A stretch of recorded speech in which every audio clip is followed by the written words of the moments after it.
Hello, hello.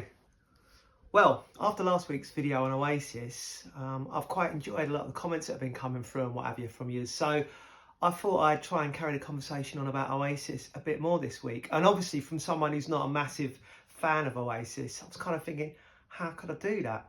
Which has got me thinking about the collaborations that have come out of, Oasis over the years. I mean, obviously, you've got Noel Gallagher, who's worked...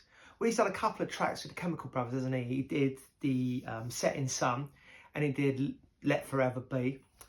Then Liam, I think one of the first collaborations he did, he co-wrote a track with the Seahorses from that fantastic, well, they only did one album, Do It Yourself in 1997. John Squire and Liam co-wrote the Love Me and Leave Me, which was a great song. And then obviously John Squire and Liam Gallagher did that album that came out last year, which again was, quite enjoyable. Noel Gallagher also worked on the Gorillaz with the We've Got the Power song back in 2017, a collaboration between, Damon and Noel Gallagher. No one would have thought would have happened. And there's many more.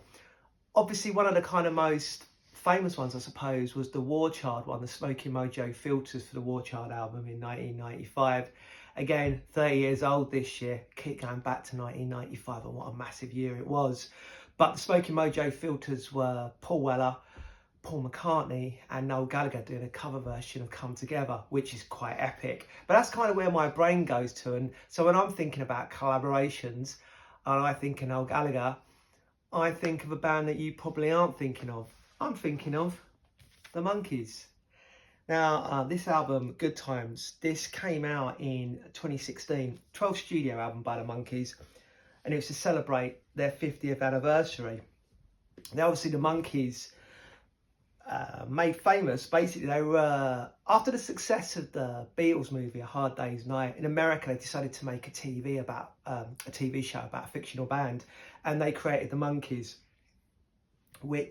and then they in turn made albums. And the first couple of Monkees albums, they were just singing on session, musicians were playing on it. But as time evolved, the Monkees actually became a proper band and played their own instruments and recorded songs.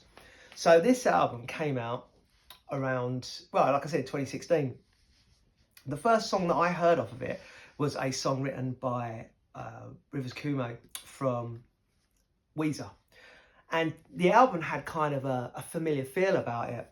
And it wasn't until later that I realised, or after I bought a copy because I really dug it, the album's produced by Amy Sheslinger from Fountains of Wayne, and also includes two other members of Fountains of Wayne, Jodie Porter, the guitarist, and Brian Young, the drummer. But they sort of got other people to submit songs on it. And this is where I come back to the Noel Gallagher one. So Noel Gallagher and again Paul Weller did a song on there called The Birth of an Accidental Hipster, which is quite a cool song, that. I like it.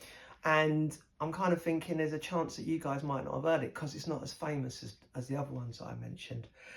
But so yeah, that's on that album. And it's a great album itself as well. It's well worth a listen.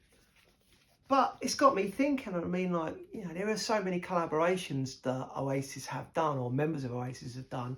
What are the ones that you've kind of liked, or what ones have you enjoyed? What kind of collaborations would you like to see happen now? Because like I was saying the other day, after this world tour that Oasis are doing, no one really knows what's going to happen. Is that going to be it? Are they going to do more things? Or, is it going to lead to new musical adventures? Hopefully it will do. So, put in your comments who you'd like to see them collaborate with. So cheers, guys.